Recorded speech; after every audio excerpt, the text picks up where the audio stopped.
1%. The Shanghai Composite closed below 2,030 points, while the Hang Seng was seen trading down at 61.93 points. Well, we'll take a short break, and when we return Business Morning, we'll continue. To stay with us.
Welcome back. You're still watching Business Morning on Channels Television. I now have Ayotunde Balogun standing by for the news headline. Good morning, Ayo. Morning, Jumeze. Great to be here this lovely Thursday morning. Now, let's start off with a vote of no confidence may have been passed on the Rivers State Governor, Chibuike Amechi, by a group known as the South-South People's Assembly. The deputy chairman of the group, retired Air Commodore Ndongesit Nkanga, has advised the governor to resign from the People's Democratic Party or be expelled by the party's leadership if he fails to do so. Addressing journalists in Abuja, the group also condemned the support for Governor Amechi by some of his colleagues over the crisis in Rivers State. Meanwhile, the Rivers State government has reacted to the call made by the South-South leaders. While expressing shock over their position on Governor Chibuike Amechi, the government advised the leaders to broker peace in the existing dispute rather than take sides. The state government says it's not aware of any attempt by the leaders to resolve the lingering crisis. Governor Amechi, however, says he still sees President Goodluck Jonathan as his leader and president.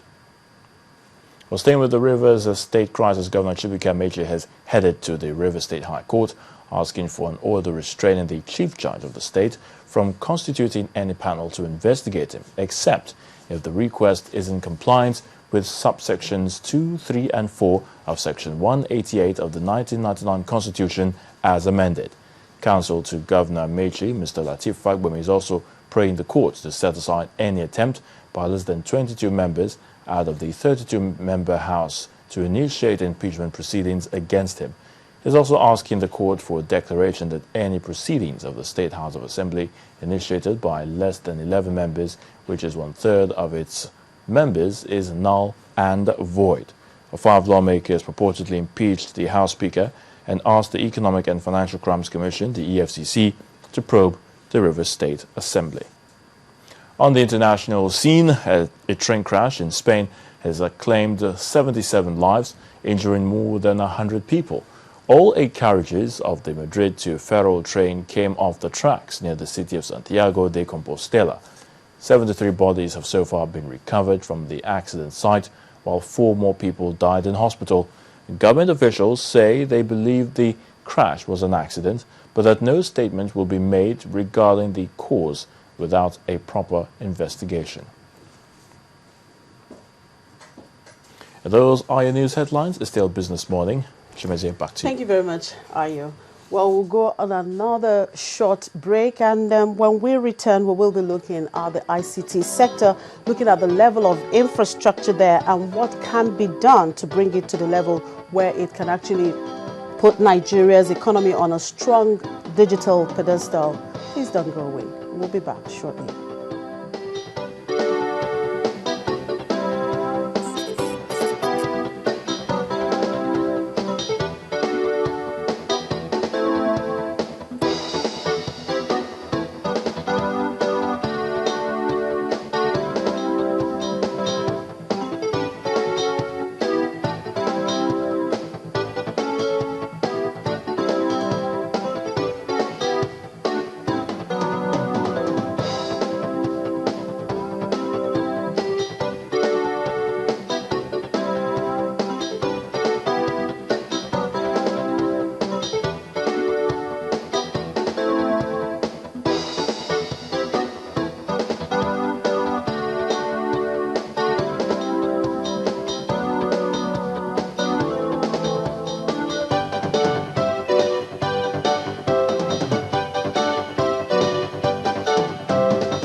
Welcome back. This is still Business Morning on Channels Television.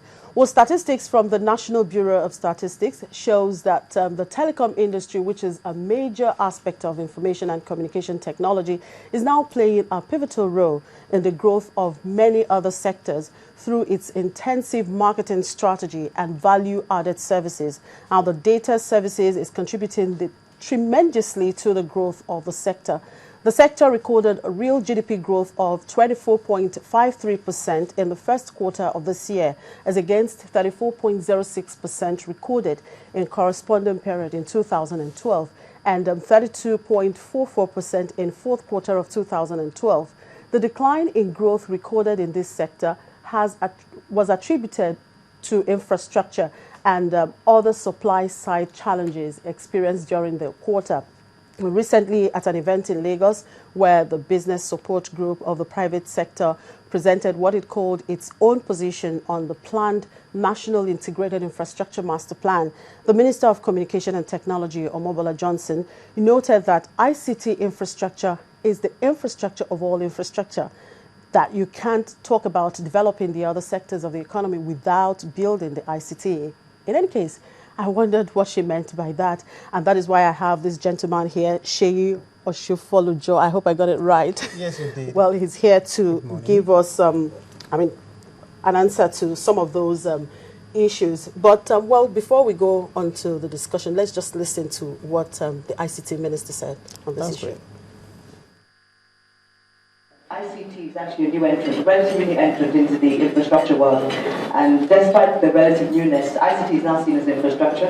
It is actually called the infrastructure of infrastructures because really you can't do anything without ICT. And as you know, we just launched the National Broadband Plan that will ensure that this infrastructure actually supports power, transport, water, and the traditional kinds of infrastructure that we talk about. And I think the third reason is that, and I think I've mentioned it already, the ICT industry is really seen as an exemplar in this country, as an exemplar of how you can actually facilitate private sector investment in a particular sector.